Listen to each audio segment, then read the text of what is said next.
Okay, we are back live with another Between the Pages book chat, and today our guest is horror author Matthew Davenport, and we're here to discuss his series, the Andrew Doran series. And now I'm going to turn it over to him and let him introduce himself. So take it away. Hi. Well, thanks for having me. My name is Matthew Davenport. I've written the Andrew Doran books, The Statement of Andrew Doran at the Mountains of Madness, and what's coming out in October is Andrew Doran and the Scroll of Nightmares.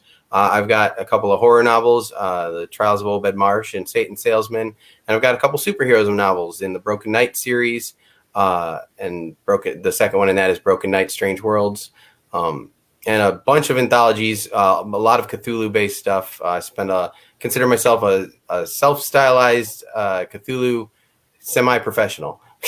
So. Okay, so first of all, tell us a little bit about the series, what it's about, what can we expect? The series is kind of Indiana Jones meets the Cthulhu mythos. In a lot of Lovecraftian stories, you've got the protagonist basically either ends up insane or dead at the end of them. Never really fights back. They just brush with the weird and then they're done. I wanted to see what would happen if we took that same concept but made the protagonist somebody who survives it and continues on. So we've got our hero who's a very Indiana Jones / pulp fiction kind of adventurer, and he is basically trying to stop the bad guys, which turn out to be either a certain group of cultists or because of the time period, Nazis. They stop them. He's basically stopping them from getting artifacts that would help them take over the world. Okay, yeah, I like that concept of the Lovecraftian and the kind of the World War II pulp fiction. So, what inspired you to use that particular time period? Well, the time period, I was an archaeologist for several years, so I've always been addicted to everything Indiana Jones. But on top of that, the Nazis made really easy bad guys, and then I could build my own around that. Like there's a second group in there that when the Nazis aren't really, they're kind of the dumb bad guys in my series. The smart bad guys are the Traum cult, which is German for dream cult, and they basically are trying to manipulate all the governmental forces. And a lot of what I've done in my life has been basically inspired by Lovecraft and adventure. And it was really an easy branch off to say, well, I want an adventure Lovecraft story. Okay, so tell us a little bit about the main character. What's he like? Andrew Doran, he's a little gritty. He had a little trouble coming out of the college.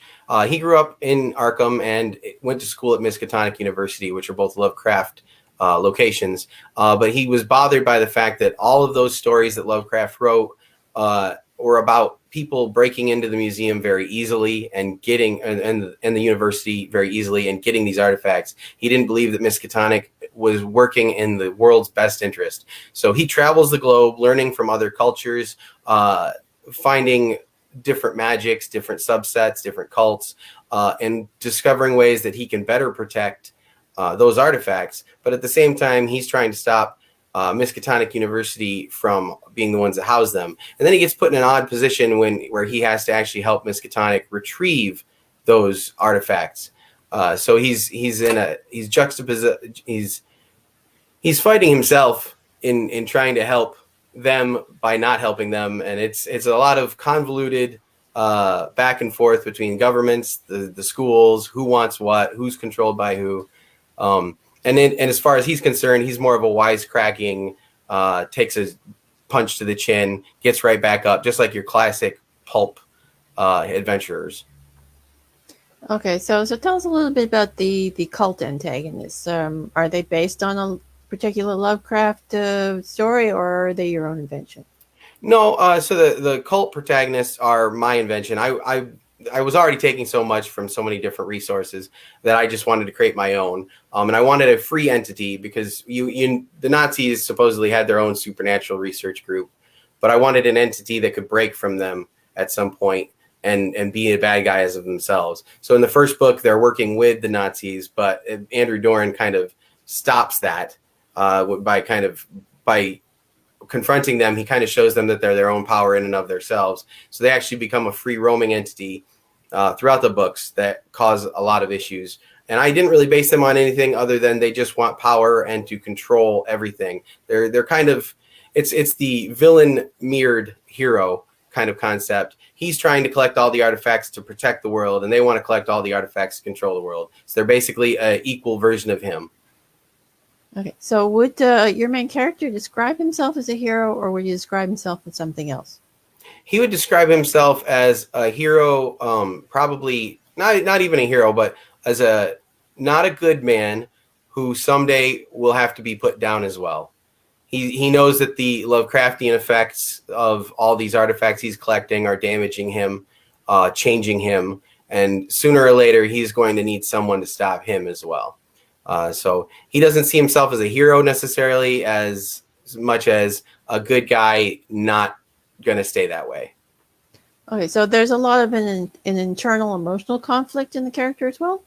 Definitely. He in the first book, he explains a lot about how when you confront the mythos, it damages your brain. You can't avoid it. And he's done nothing but constantly confront the mythos. So in the first book, you actually see a separate psyche get created. You see him dealing with, I don't know if mental health issues the way to describe it, but definitely just an internal struggle over good, bad. There's prophecies in Lovecraft, so there's prophecies that he's going to be a monster, and he's already been assuming as much. So he's constantly struggling with who he is, who he's going to be, and if he's actually doing right by the world. And just like a lot of heroes in any novel, everyone he seems to meet seems to die because of what he brings them into. So he's wondering if he's even helping the world a lot of the time. Okay, so now you don't have to answer this question if this is going to be spoilery, but is he on a path towards being a villain? He is on a path to making decisions that have costs. Every decision he always makes has costs, and everything from the first page all the way to the end has had costs. These costs are getting higher, and each time he makes a decision whether or not to pay it is making him a little darker. The third book, which comes out on October 19th, actually has a scene where I've had several of my beta readers and fellow authors were like, "Good guys don't do that, Matt." And I'm like, I know. He's trying to be good. That's the best I can offer. Okay, so he's kind of on the edge of being an anti-hero, I would think at this point. Yes. Then. And he might even, I mean, if I look forward to writing more Andrew Doran for years to come. He's my comfort food, but he's definitely looking towards, if not quite the anti-hero, at least dallying with the dark side to the point where it's questionable. Okay. So what was the hardest scene or type of scene for you to write in the series? In the series, the hardest scene would probably be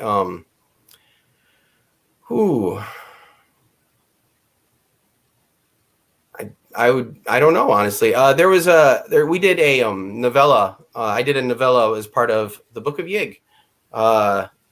We worked together, put these novellas together as kind of a connected anthology.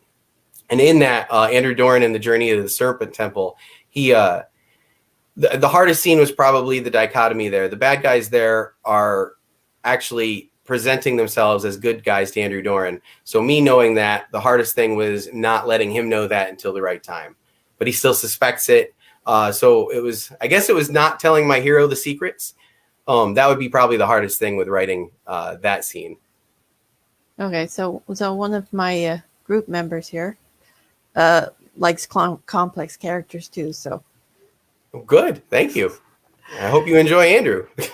Anyway, so what was your favorite scene or type of scene to have written in the series? My favorite scene in the entire book, in the entire series, is actually Chapter 5 of the Statement of Andrew Doran. It's called Geneva Reanimated.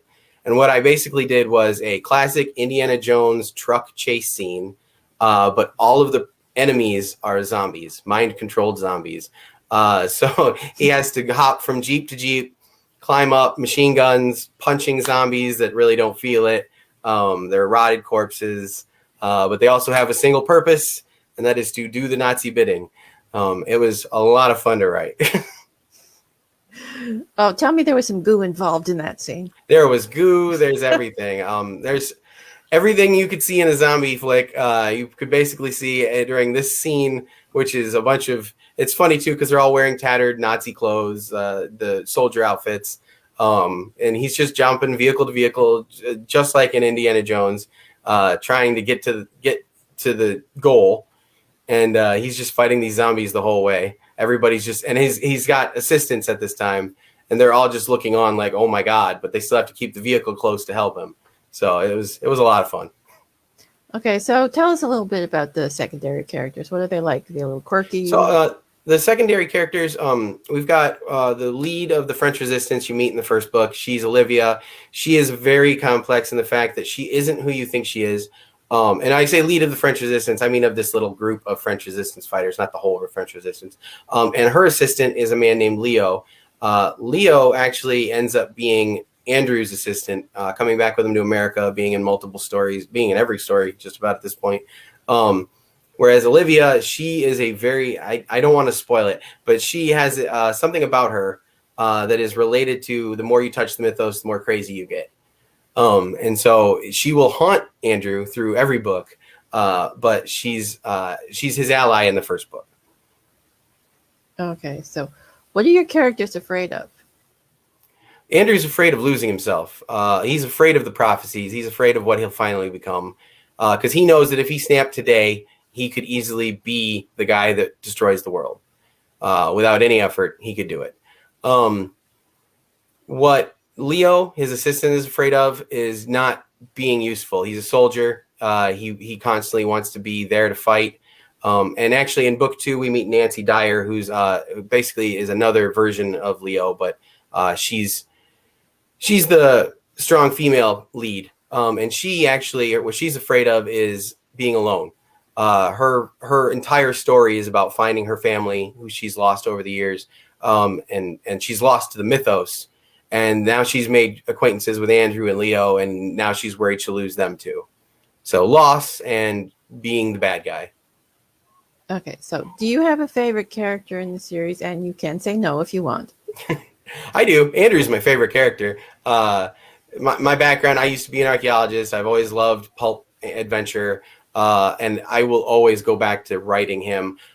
He is by far my favorite character. I'd say my second favorite at this point would be, I recently introduced, again, in Book of Yig, a kind of part-time assistant whenever he's not in the main novels, Bethany Coombs, who is a serpent princess who looks human, and she's just a badass. She just wants to kick butt, take names. She's better than Andrew Doran. She actually knows the line between good and bad. And she's probably, if it wasn't Andrew, she'd be my favorite character. Okay, so would you hang out in real life with any of the characters? Probably Nancy or Leo. Andrew would probably get me killed. Bethany would probably get me killed. Olivia, for reasons I don't want to explain, would want me to probably kill myself. She messes with people's minds a lot. So probably Nancy or Leo. They're the most normal. Okay, so you, of course, write horror. Oh, Mm-hmm. yeah, the Facebook user wants to know the name of the book, and it's the Andrew Doran series, but you can tell him the names of these separate books. Yep, the first book is The Statement of Andrew Doran. The second book is Andrew Doran at the Mountains of Madness. And in October, the third book comes out, Andrew Doran and the Scroll of Nightmares. Okay, and I've linked the series down below in the description if you want an easy way to go find them. Okay, yeah, I got to get back to the questions now, don't I? So you write horror, obviously, but are there any other genres that you want to try that you haven't tried yet? So I write horror, but I've also got a couple superhero books that I need to finish up, and I'm back and forth. I don't stick to any one genre. I write kind of what I enjoy writing, and I'm looking to write. I've got a plotted out series called the Multiverse Protection Bureau, and that's actually kind of an experiment I want to work on that allows me to write in any genre. The heroes, if I want to write a Western, which I've wanted to do, that's kind of why I'm doing the Weird West story that's going to be coming out later this year. But if I want to write a Western or if I want to write cyberpunk, I can have these Multiverse Protection Bureau guys end up on a planet where I can write that. So that's kind of me setting up an experiment, basically. But no, I basically dallied in just about everything I want to write. Superhero fiction, horror fiction, adventure fiction. I'm sure I'll come up with something later, but I do know a guy that writes pick-a-path stories, and if I thought I could do that well, I'd want to try that. So have you tried romance yet? That's the big question. I did write. Oh, I tried romance my way, and my way to try romance was to do a Lovecraft short story for a contest. And it was somewhere in time with Jane Seymour and Christopher Reeves. It was kind of inspired by that, and then you add Lovecraft horror elements, and it didn't do too well. So I tried. That's the best I can offer. Yeah, my foray into paranormal romance turned into a horror story too. So I understand completely. We do what we're good at. Yeah. So I think we'll wrap it up here, and I'll let you tell everyone where they can find you and your books. Yeah, you can find me. I have a Facebook page. It's just the author Matthew Davenport fan page. I also have author MatthewDavenport.wordpress.com is where I post not just news about my books, but I do Fan Fiction Fridays where I just write kind of fan fiction stuff, and generally just fun everything writer stuff. And that's about it. You can find me there, Amazon, anywhere they sell digital books, you can basically find me. Okay, so I'd like to thank you for being here. It was a pleasure chatting with you. Thank you for having me. And the Between the Pages, we'll be back tomorrow with another author, so join us then. Bye for now.